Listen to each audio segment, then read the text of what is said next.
Welcome to the deep dive. Today, we're unpacking a concept that really sounds like science fiction, doesn't it? But it's actually becoming, fundamental to modern industry. We're talking about the digital twin. That's right. Imagine a perfect virtual copy of something physical, an object, a system, maybe even something living, and it's updating constantly in real time.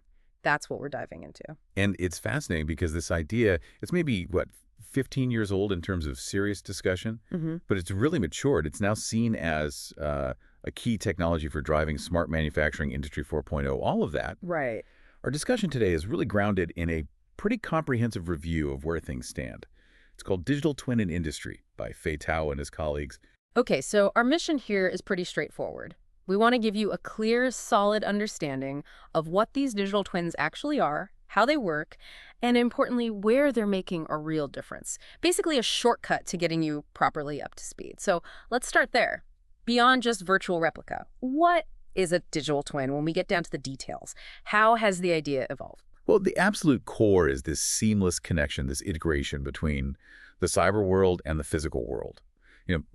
Early concepts like from Greaves around 2003 talked about the physical product, the virtual one, and the links between them. Hmm. But NASA back in 2012, they really formalized it. They called it an ultra-fidelity simulation.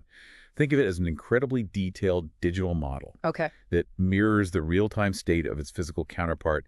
It uses sensor data, historical data, everything available to stay perfectly synchronized. And building on that, this review by Tao and his team, they add more layers, right? They propose this five-dimension model. Exactly. That's a key contribution. It's not just the physical part and the virtual part and the connection. Yeah. They add data and service. Right, data and service. And they really stress that data is central, kind of the prerequisite for generating new knowledge. So what's that service dimension really about? And how does the data actually create that new knowledge? Yeah, that service dimension is crucial. It's where the value gets unlocked, really. It's not just about having a pretty model. It's about what you do with it. Ah, It's the application layer. It's how the insights from the twin lead to actual decisions, yeah. optimizing performance, predicting maintenance needs, maybe even designing better products based on simulations. So it's the action part. Precisely. Yeah. And the data enables that because of the real-time feedback loop. Think about, say, a wind turbine twin. It's not just showing current stress levels. Right. It might analyze patterns, combine it with weather forecasts, and predict, hey, this specific bearing is likely to fail in 3 weeks under these conditions. Hmm. That's new knowledge, right? Definitely. And that allows for proactive maintenance, avoiding downtime, huge savings. Exactly. It shifts everything from being reactive, fixing things after they break, to being genuinely proactive and predictive. Which brings us to the value proposition. This Uh, whole cyber-physical integration thing, it's fueled by better IoT, cheaper sensors, big data analytics, hmm. and it lets industries make much, much better predictions, more rational decisions, better plans overall. It's like adding an intelligence layer for analysis, prediction, optimization, all of it. And the review points out that probably the most popular, the most impactful area right now is PHM, prognostics, and health management. PHM. Yeah. Yeah. This goes way beyond just scheduled checkups Yeah. because the twin has this super high fidelity model and pulls data from everywhere. Right. Holistic data fusion. Exactly. It can predict when and how something might fail, not just if. So you move to maintenance based on actual condition, not just the calendar.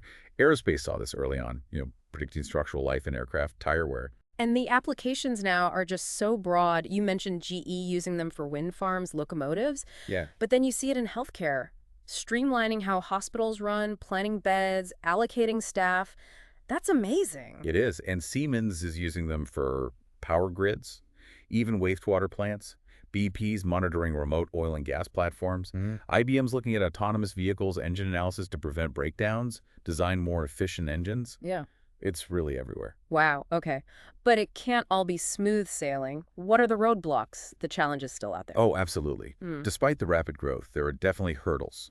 One big one is the need for a more unified, sort of generic modeling framework. Yeah. Right now, it feels a bit like everyone's building bespoke solutions. Right. Not easily scalable or transferable between industries. Precisely. And then there's the whole complexity of what they call cyber-physical fusion. It sounds simple, connect sensors to a model, but it's tough. How so? Well, getting the right data, ensuring its quality, validating that the virtual twin actually matches reality, securing all that data flowing back and forth across networks.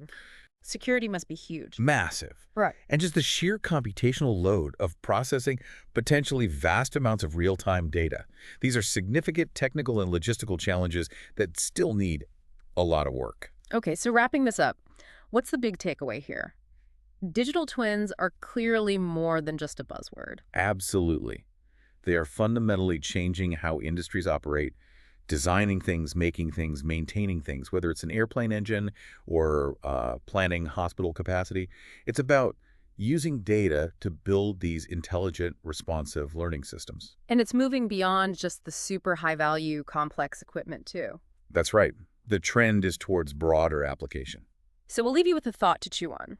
As these digital twins become more commonplace in industry, how might these sort of virtual mirrors start showing up in your own life? Could you imagine having a digital twin of your house, your car, maybe even a critical health device, giving you real-time insights and predicting problems before they happen in your everyday world?